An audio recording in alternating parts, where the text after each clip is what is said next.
Sometimes it's good to lose focus. Recently, I was in California to drive the Hyundai Ioniq 5N on the famed WeatherTech Laguna Seca track. See how fast I can go on this straight.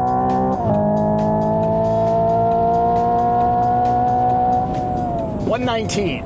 I highly suggest watching that video. It's a riot. And I was really only there to drive the Ioniq, but tucked away in a separate area was the refreshed 2024 Elantra N. I figured, hey, what the heck? Let's jump in and drive it. Wear out the Michelin Pilot Sport 4S tires on an autocross course. Spoiler alert, and I'm not referring to this, it was a blast. All right.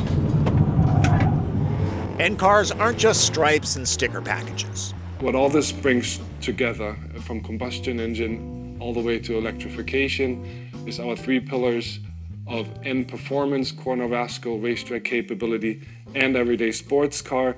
Elantra N has always been a fun car. If you've waited until now to buy one, you're in luck. It's been improved, and not just small things. Pricing for the 6-speed manual starts at just under $35,000 with shipping, 11 grand less than the admittedly more powerful Honda Civic Type R. The only real option Hyundai offers is a $1,500 8-speed wet dual-clutch automatic with paddles for manual control. Both transmissions are paired to a turbocharged 2-liter 4-cylinder that squeezes out 276 horsepower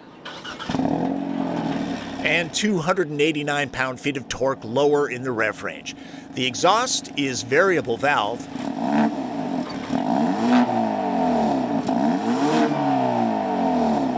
I believe this is the engine Hyundai sampled for the Ioniq 5N's performance sounds. Updates to the front and rear. Also, the cast alloy wheels are now replaced with fully forged alloy wheels. Actually shed about 8 pounds per corner, so about 33 pounds in total of unsprung mass, which is actually very significant. The red N-Grid shift button boosts power for short spurts.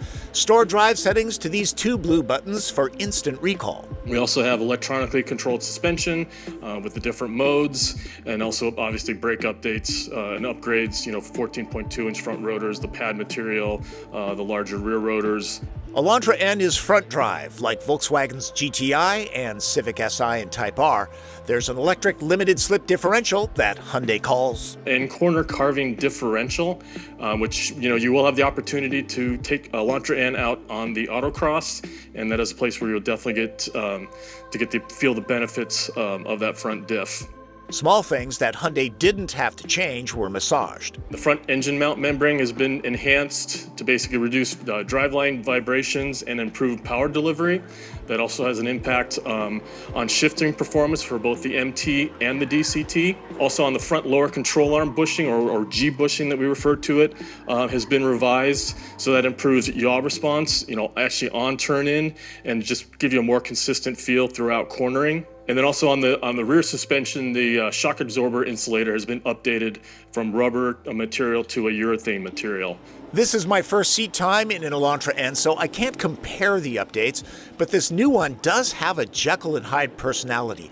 Electronically controlled dampers certainly help. You do a sight lap, I won't count this one against you. So Good. Yeah. Or the others, huh? Yeah. The other ones I will. No, the autocross course is timed. There will be bragging at dinner tonight. All right, have fun. Okay.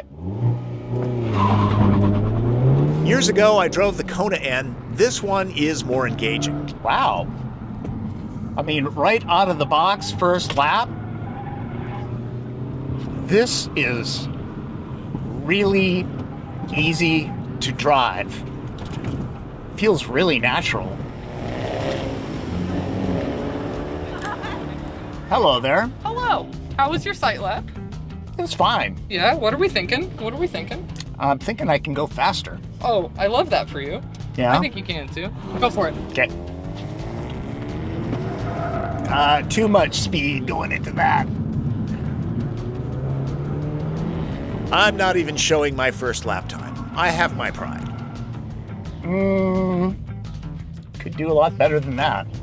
Some cars connect to synapses instantly. This is one of them. Great control. This makes anybody a good driver. I can see why people would want one of these. It is loads of fun, really easy to drive. There's road feel through the wheel, not gobs, but it's easy to tell what the tires are doing. Lots of snap, crackle, and pop from the exhaust, like Rice Krispies doused in racing fuel. Not the breakfast of champions, by the way. I think that's better. Nice. We're improving. We're going faster. We're getting there. We're getting there. This is going to be my best lap ever. Last lap, best lap. I like to say. You know, sometimes Yeah.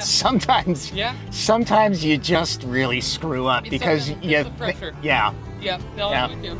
For the most part, the course is best run in second gear. Not that I'm using it all that much, but nice to have a manual gearbox. I shouldn't be shifting much, but it feels great. I just can't help myself. Same. Oh well, I am not going to be winning today. I am not getting the fastest lap. Oh well, I'm having fun, and that's what's most important. I did a couple runs in the dual clutch equipped N, and truth be told, they were my best, but the manual's crisp mechanical feel will make enthusiasts happy. I also spent 20 minutes on the road. Everyday driving with the dampers softened should get few complaints from passengers. Autocrossing is fun, but at the end of the day, most of the time spent in this car will be everyday driving. The cockpit is a bit dark without a sunroof. Black is the only colorway. There are quality materials up high where they're noticed, standard plastics down low where they aren't as much. The excellent manually adjusted N Sport seats covered in leather and grippy Alcantara are heated. Now, considering that, dual zone climate and a Bose sound system, $35,000 for this sedan is a solid deal, if not more expensive than a Civic Si. The twin 10.25-inch LED screens are bright and crisp. Android Auto and Apple CarPlay are supported, and Hyundai throws in BlueLink connectivity for free for the life of the car, at least for the first owner, no subscription fee. I crawled into the back briefly. 5'9" me found decent headroom, good knee and leg room, but slightly tight foot room for my size 11s. No pockets on the seat backs or adjustable air vents, but there's power for phones and tablets. No fold-down armrest either. Not sure where hot cups of coffee will go. 2 average adults will be fine back here. 3 will be a little tight. Elantra N is fun and functional, but maybe not quite as practical as the regular Elantra. GTI is a useful hatchback with a larger opening. Advantage VW there. That said, sedan cargo areas are arguably more secure. 14.2 cubic feet of cargo space is limiting. Yeah, the seats drop, but the chassis brace doesn't do Elantra any usability favors. Glad I snagged the manual. No red light, green light assessment this time. I only spent a couple hours in the Elantra N when I should have been focusing on the Ioniq 5N, but it's easy to identify the Elantra's strengths. It's wicked fun to drive with a snappy turbocharged 4 soundtrack. The manual is snickety-snick joy. The N's trim pieces telegraph the mission. It's not cosplay. And it's priced right, perfect for enthusiasts on a budget. Clearly a performance upgrade from civilian Elantras. It'll tempt drivers to take the curvy roads home.